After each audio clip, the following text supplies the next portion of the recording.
အားလုံးပဲမင်္ဂလာပါကျွန်တော်နာမည်အောင်ကျော်ထွန်းပါခင်ဗျကျွန်တော်ဒီ channel မှာအင်္ဂလိပ်ဘာသာစကားလေ့လာနေတဲ့မိတ်ဆွေတို့အတွက်ထုတ်ဖြစ်စေမယ့်ဗီဒီယိုတူလေးတွေကိုတင်ပေးနေပါတယ် Hi story ဂလူဂလူဘာသာစကားတစ်ခုကိုချိန်တော်ကြာလေ့လာခဲ့ပေမဲ့ဘာကြောင့်တိတ်ပြီးထူးခြားမှုရှိတာလဲကိုယ့်ရဲ့ကျူစာမှုကမလုံလောက်သေးတာလားဒါမှမဟုတ်ကိုယ့်ရဲ့လေ့လာပုံတွေမှားနေလို့လား Try saying around the rugged rock Round the rugged rock the rugged တကယ်တော့ဘာသာစကားလေ့လာရဆိုတာရေကူးနည်းတင်တာနဲ့တူတူပဲဥပမာရေကူးနည်းနဲ့ပတ်သက်တဲ့ဘုဒ္ဓတော်တွေဘယ်လောက်ရှိစာအုပ်တွေဘယ်လောက်ဖတ်သူများရေကူးတာကိုနေ့တိုင်းတွားကြည့်နေရင်လည်းကိုယ်တိုင်ကရေထဲဆင်းပြီးမကူသေးတဲ့ဘာပြောင်းလဲမှုမှခံစားမှာမဟုတ်ဘူးဘာထူးခြားမှုမှခံစားမှာမဟုတ်ဘူး9နှစ်လောက်ရေကူးနည်းနဲ့ပတ်သက်တဲ့စာအုပ်တွေကိုဖတ်ပြီးကောင်းတဲ့ကဘုဒ္ဓတော်တွေနဲ့တစ်ခါတည်းရေထဲခုန်ဆင်းကြည့်ပါ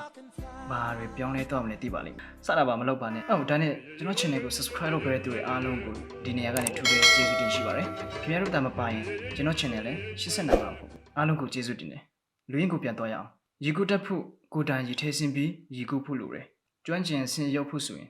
ပုံမှန်လေ့ကျင့်နေဖို့လိုတယ်များများလေ့ကျင့်နေဖို့လိုတယ်လုံလောက်တဲ့အချိန်ကျူးစာအားထုတ်မှုတွေလိုအပ်တယ်အဲ့ဒါလိုပဲဘာသာစကားတစ်ခုကျွမ်းကျင်ပါနိုင်ဖို့ဆိုရင်များများနားထောင်နေရုံမှတ်မိရုံနဲ့မလုံလောက်ဘူးပြောထွက်နေဖို့လိုတယ်လေ့ကျင့်နေဖို့လိုတယ်ပုံမှန်စကားပြောနေဖို့လိုတယ်ဟာမှကျုပ်လို့မပြောရတာတို့ရှင်းနေတာတို့ကကိုယ့်ရဲ့ပန်းတန်စီအရုပ်ပို့ပေးနိုင်မှာမဟုတ်ဘူးဟာမှမကြောက်ပါနဲ့မရှက်ပါနဲ့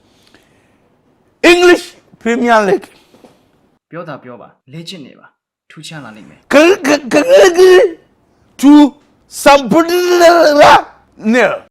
ရှင်းနေတာကကိုယ့်ရဲ့အတန်ထွက်ကြောင်လဲပါတယ်လို့လေ့ကျင့်မှုအားနေတော့မိမိကိုယ်ကိုယုံကြည်မှုလျော့နေတာလဲပါတယ် Tomorrow we'll be back at the same time Friday 7:30 and repeat for you Sunday 7 o'clock viewers until then I can say bye bye စကားပြောတဲ့နေရာမှာအတန်ထွက်ပြီးတတပြောထွက်နိုင်ဖို့နဲ့ရှင်းရှင်းလင်းလင်းဖြစ်နေဖို့ကအလွန်အရေးကြီးတယ်။ဘာလို့လဲဆိုတော့ကိုဖော်ပြလို့တဲ့အကြောင်းအရာတစ်ခုကိုအတန်နဲ့ဖော်ပြနေတာဖြစ်တဲ့အတွက်ကိုယ့်ရဲ့အတန်ထွက်လွေးတာနဲ့အတိတ်ပဲလေပြောင်းသွားတတ်တယ် Giovanni? A lima juice. Good. One? Cow juice. No. အင်္ဂလိပ်ဘာသာစကားလက်လာရင်ပူပြီးတော့တောင်ကြိုးဆက်ရမယ်။အခရာတစ်လုံးပူတာတစ်လုံးလူနေတဲ့ချိန်မျိုးမှာအတန်ထွက်ပြောင်းသွားပါတယ် Who can tell me what this is? Bacon. Good. And where does bacon come from? And the milkman. Bacon does not come from the milk. သူများပြောတာတော့နားလေတယ်။ရုပ်ရှင်ဇာတ်ကားတွေကြည့်ပြီးပြောတာကိုတော့နားလေတယ်။ဒါပေမဲ့ကိုတန်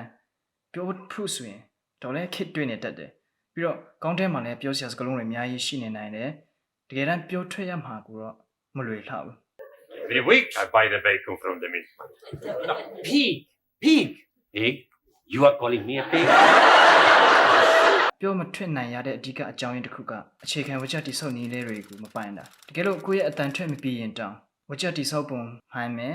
စကလုံးသုံးနှုန်းလေးတွေမှန်ကန်မှုရှိတယ်ဆိုရင်ကိုဖော်ပြလို့တဲ့အကြောင်းအရာကိုတစ်ဖက်လူကလွယ်လွယ်ကူကူနားလည်နိုင်မှာဖြစ်တယ် Can anyone tell me what we call a pig after it has been killed? Yes, please.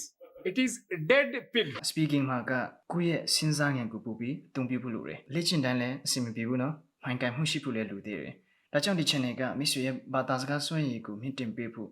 အစဉ်သင့်ရှိနေပါတယ် One, what Giovanni was trying to say is that bacon comes from a pig. Sora! ဒီ channel မှာ IPA လည်းလက်လာနိုင်မယ်အခြေခံဝကြတိဆောက်နည်းတွေလည်းလက်လာနိုင်မယ်ပြီးတော့ listening နဲ့ speaking ကိုလည်းဒီနေရာထဲမှာလေ့ကျင့်နိုင်မယ်ဒီဗီဒီယိုကိုဆုံးဖြတ်ကြည့်ပြတဲ့အတွက်အားလုံးကိုကျေးဇူးတင်တယ်နောက်ဗီဒီယိုတွေမှာပြန်တွေ့ကြအောင်